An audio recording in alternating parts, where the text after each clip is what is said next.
Assalamualaikum warahmatullahi wabarakatuh. Bagaimana kabar anak-anak? Semoga selalu dalam keadaan sehat dan tetap semangat dalam mengikuti pembelajaran. Pada hari ini kita akan belajar tentang bahasa Indonesia. Masih ingat dengan pembelajaran minggu kemarin ya? Kita harus mengingatnya. Kalau lupa dibaca kembali ya. Nah, pada hari ini kita akan membahas tentang KI dan KD, yakni 3.2, mencermati keterhubungan antar gagasan yang didapat dari teks lisan, tulis, atau visual. 4.2, menyajikan hasil pengamatan tentang keterhubungan antar gagasan ke dalam tulisan. Nah, yang sekarang kita bahas adalah tentang gagasan pokok dan gagasan pendukung. Ada yang tahu apa itu ya gagasan pokok dan gagasan pendukung? Nah, simak ya. Gagasan pokok adalah inti dari cerita, keseluruhan paragraf atau topik pembahasan dari sebuah teks. Sementara gagasan pendukung adalah kalimat-kalimat yang memberikan informasi tambahan dalam suatu teks atau kalimat yang mendukung gagasan pokok. Nah, bagaimana cara menentukan gagasan pokok dan gagasan pendukung? Yang pertama, anak-anak harus membacanya. Harus membaca di awal dan akhir paragraf yang tertulis. Kalau mendengar berarti anak-anak harus mendengarkan satu paragraf yang dibacakan oleh seseorang ya. Yang nomor 2, membaca keseluruhan teks dan menyimpulkan apa yang menjadi gagasan tertulis. Jadi anak-anak harus membaca keseluruhannya ya, tidak hanya membaca awalnya saja atau akhirnya ya.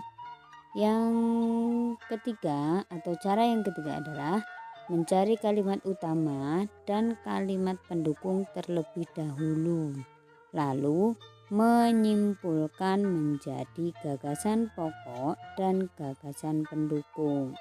Nah, bagaimana cara menentukan kalimat utama? Kita harus ingat ya nak ya. Jadi ketika kita membaca di paragraf, kita harus mengingat-ingat atau menimajinasi ini sebenarnya yang dibahas apa. Nah, itu adalah kalimat utama ya. Kemudian nih contohnya, ada satu paragraf tentang batik ya. Kita baca sama-sama ya. Batik merupakan kain tradisional Indonesia. Kain batik dihasilkan dengan cara dilukis atau dicetak menggunakan malam. Malam itu lilin yang dipanaskan. Kain batik berasal dari Pulau Jawa. Seiring perkembangannya waktu, batik tidak hanya ada di Pulau Jawa. Beberapa daerah di luar Pulau Jawa juga menggunakan batik sebagai pakaian tradisional. Contohnya batik Bali. Nah, ini adalah satu paragraf yang membahas tentang kain batik. Nah, sekarang bagaimana cara menentukannya? Tadi ada cara yang ketiga ya, kita menentukan gagasan pokok dengan cara menentukan kalimat utamanya dulu. Nah, kalimat utamanya apa? Yang tadi adalah, kita balik lagi ya, kita lihat tuh, kalimat utamanya adalah batik merupakan kain tradisional Indonesia ya. Ini ada kalimat utamanya adalah batik merupakan kain yang memiliki motif tradisional asli Indonesia. Kemudian kalimat penjelasnya adalah, kita lihat lagi, apa sih kalimat penjelasnya? Kalimat penjelas adalah kalimat yang mengikuti atau memperjelas tentang apa yang dibahas di dalam satu paragraf. Karena ini kalimat utamanya adalah batik, berarti kalimat penjelasnya adalah kalimat yang memperjelas tentang batik. Nah, apa? Ya, kain batik dihasilkan dengan cara dilukis ya, atau dicetak menggunakan malam, lilin yang dipanaskan, ya. Berarti kalimat utamanya adalah batik merupakan kain yang memiliki motif tradisional asli Indonesia, dan kalimat penjelasnya adalah kain batik dihasilkan dengan cara dilukis atau dicetak menggunakan malam atau lilin yang dipanaskan.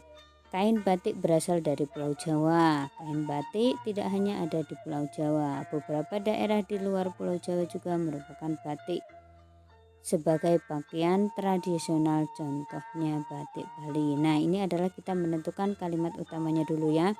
Nah, setelah kalimat utamanya sudah kita tentukan, sekarang kita menentukan gagasan pokok dan gagasan pendukungnya. Nah, gagasan pokok dan gagasan pendukungnya ada apa ya? Nah, ternyata gagasan pokoknya adalah satu, batik merupakan kain asli Indonesia. Itu ada dari kalimat utama ya. Nah, kemudian gagasan pendukungnya apa? Cara membuat kain batik itu ada dari kalimat penjelas nomor 1. Kemudian tempat asal kain batik dari kalimat penjelas nomor 3. Kemudian persebaran kain batik dari kalimat penjelas nomor 3. Kita lihat kembali ya. Gagasan pokok itu hampir sama dengan kalimat utama. Batik merupakan kain asli Indonesia. Kita lihat apa kalimat pokoknya tadi. Nah, kalimat utamanya ya. Kalimat utamanya adalah batik merupakan kain yang memiliki motif tradisional ya. Nah, sekarang kita lihat menentukan gagasan pokoknya berarti batik merupakan kain asli Indonesia ya. Kemudian gagasan pendukung. Gagasan pendukung itu juga didapat dari sini. Nah, dari kalimat penjelas ya, kain batik dihasilkan dengan cara dilukis. Ya, kain batik berasal dari Pulau Jawa ya. Jadi kalimat utamanya